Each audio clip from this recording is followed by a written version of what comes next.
नमस्कार मैं रंजन चौधरी। इतना तो आपलोगे जाने कॉपीराइट पेटेंट राइट तो मोर एटा शब्दर ऊपर कॉपीराइट आछे पेटेंट राइट आछे कारण এই বাক্যষাৰ মইহে প্ৰথম ব্যৱহাৰ কৰিছিলোঁ যে উচ্ছৃংখল পিয়ৰ অসমীয়া শব্দ ইয়াত কোনো সন্দেহ নাই সেইটোৰ ওপৰত নাই মোৰ এইটো অসমীয়া ভাষাৰ সৃষ্টিৰ লগত ইয়াত জড়িত তাৰ ওপৰত মোৰ কপিৰাইট নাই কিন্তু কোনোবা এংকাৰ বা কোনোবাই বক্তব্য ৰখাৰ সময় যদি কয় যে উচ্ছৃংখল চলিয়া উচ্ছৃংখল মানুহ তেতিয়া কাৰণ অসমত প্ৰথম আপোনালোকে গোটেই টিভি চেনেলত চাওক ইউটিউবত চাওক ছ'চিয়েল মিডিয়াত চাওক 2024ত প্ৰথম এই বাক্যষাৰ মইহে প্ৰয়োগ কৰিছিলোঁ শৃংখল উচ্ছৃংখল নহ'বা বা এই বছৰ মই কৈছোঁ 31 মে দিনাখন শৃংখল চলিহাৰ উচ্ছৃংখলতাক যোৰহাটবাসীয়ে প্ৰত্যাখ্যান কৰিলে 31 মে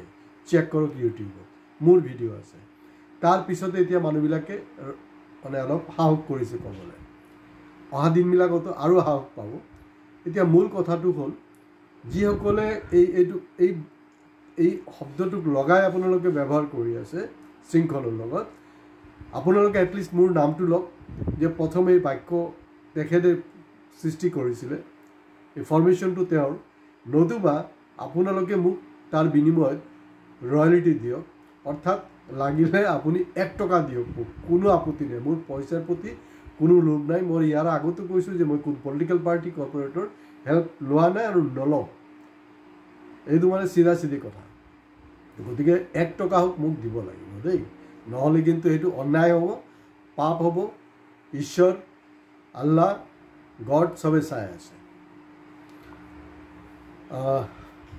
মই আজি ভবা নাই ঠিক আকৌ শৃংখলক লৈ কৰিম কিন্তু উপায় নাই কিছু ডেভেলপমেণ্ট হৈছে সেইটোলৈ মই ব্যাখ্যালৈ নাযাওঁ এইটো অলৰেডি ইতিমধ্যে এভেইলেবল কিন্তু হয় মানে মোৰ এটা কথা মনত পৰি আছে যে যেতিয়া মানে আপোনাৰ মানে আইতাই কৈছিলে যে আপুনি যদি সব দরজা জানলা খিড়কি চিড়কি সব খুলি থৈ দিয়ে নহয় তেতিয়াহ'লে চুৰ সোমাব চুৰি হ'ব আৰু তেতিয়া ভগৱানক একো কৈ লাভ নাই যে প্ৰভু তুমি কি কৰিলা তুমি কেলে মোক ৰক্ষা কৰা নাই সেইটো নহয় সব আপুনি আপোনাৰ নিজৰ প্ৰটেকশ্যনটো নিজে ল'ব লাগে এতিয়া আহোম জনগোষ্ঠীৰ অধিকাৰ জনজাতিকৰণ এই যে টোটাল ডেভেলপমেণ্টৰ কথাটো লৈ মোৰ চকুত এইটো হৈ আছে বহুত আগৰ পৰা হৈ আছে কিন্তু আটাচুৰ নেতা অশ্বিনী চেতিয়াৰ নেতৃত্বত আটাচুৰ যি ধৰণে আগবাঢ়িছিলে তাক মই চেলুট জনাওঁ তেওঁৰ মৃত্যু আকস্মিক মৃত্যু হ'ল মৃত্যুৰ আগে তেওঁৰ কিছু ৰাজনৈতিক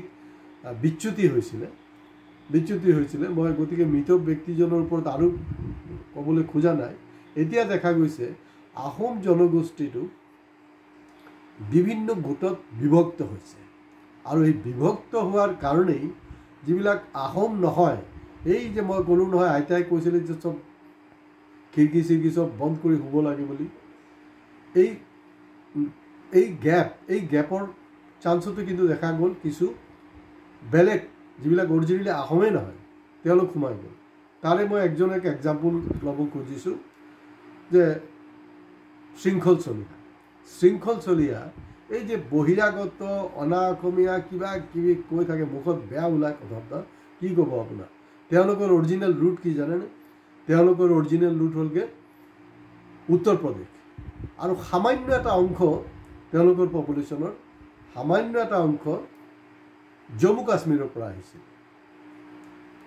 ইতিহাসটো তেনেকৈ আছে চলিহা খানদানৰ ইতিহাসটো তেনেকৈ আছে তো বিমলা প্ৰসাদ চলিহাই কোন কুকুৰ পুহিছিলে দুটা কুকুৰ কাৰ নামত পুহিছিলে কি কথা মই সেইবিলাক বিতৰ্কলৈ নাযাওঁ চিধা কথা হ'ল যে তেওঁৰ গাত লাচিত বৰফুকনৰ তেজ নাই তেখেত আহোম নহয় একদম খাৰাংখাচ স্পষ্ট কথা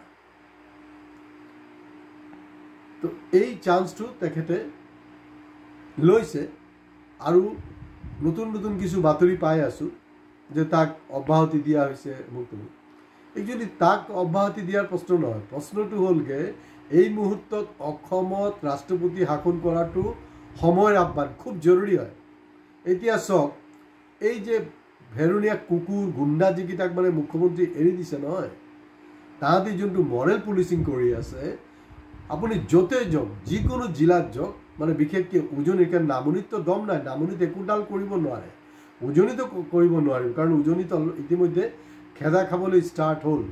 আৰু মই আজি স্পষ্ট কৰি দিব খুজিছোঁ যে শৃংখলৰ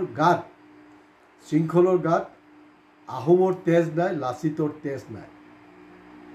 গতিকে এই যে কাৰবাৰটো যে এটা যে বজাৰ সি বনাই থৈছে যে তাৰ এইটো পৈতৃক সম্পত্তি বুলি, সেইটো নহয়। প্ৰথম কথাটো হ'ল যে এইবিলাক যে নেতাবিলাক আছে তেওঁলোক হ'লগৈ কিছু কোচ আছে, কিছু কলিতা আছে, আৰু মূলতঃ যোনটো ইণ্টাৰপ্ৰিটেশ্যন তেওঁলোকক আমি ক'ম যে উচ্চ বৰ্ণৰ হিন্দু তেওঁলোক। এতিয়া ইউ পি আৰু হেৰিৰ পৰা মানে আমাৰ ইয়াত প্ৰব্ৰজন ঘটিছিলে তেওঁলোকে ইয়াৰে নহয়। আৰু মই আৰু এটা ইনফৰমেশ্যন আপোনাক দি থওঁ যে ভাৰতবৰ্ষৰ লগত আমেৰিকাৰ এটা সামঞ্জস্য আছে। এই যে আজি যে আপোনাৰ হিন্দু ৰাষ্ট্ৰ বকি থাকে নহয়, 5000 বছৰ পুৰণা মানে হিন্দু ধৰ্ম।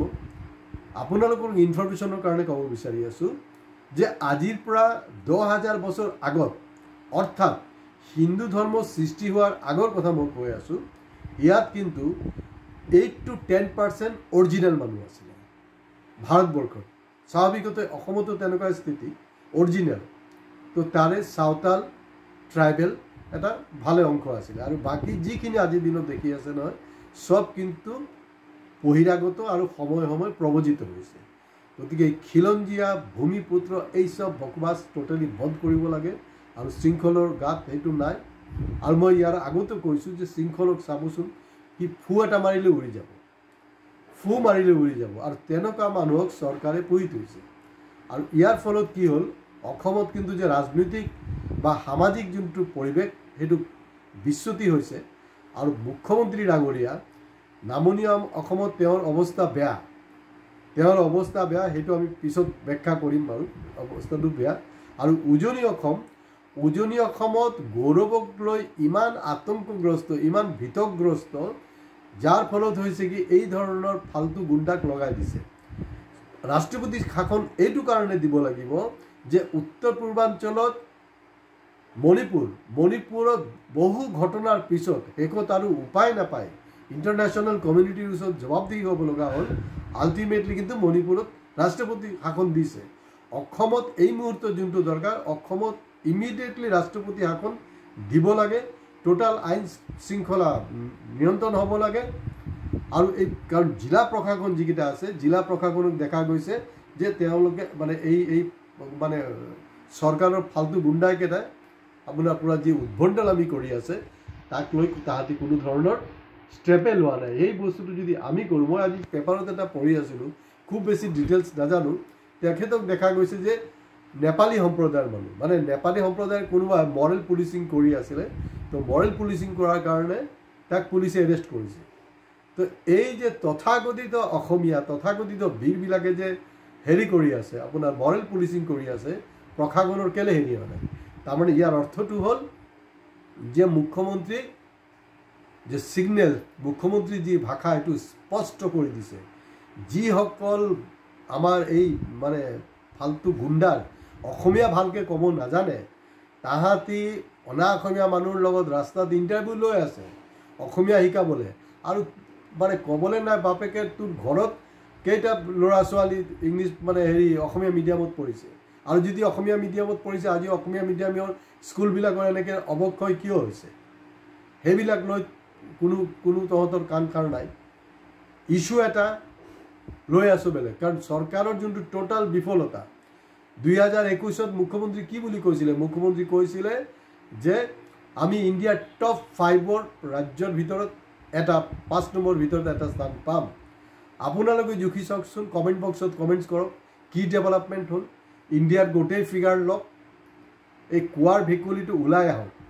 এই যে মানসিকভাৱে যে এনেকুৱা এটা হৈছে, কুৱাত থকা ভেকুলী জানে নহয়, যে ভাবি থাকে যে এই কুৱাত থকা সেই ভেকুলীটো যে আছে গাঁতত থকা, সি ভাবি থাকে যে গোটেই পৃথিৱী মানে এইটোৱে।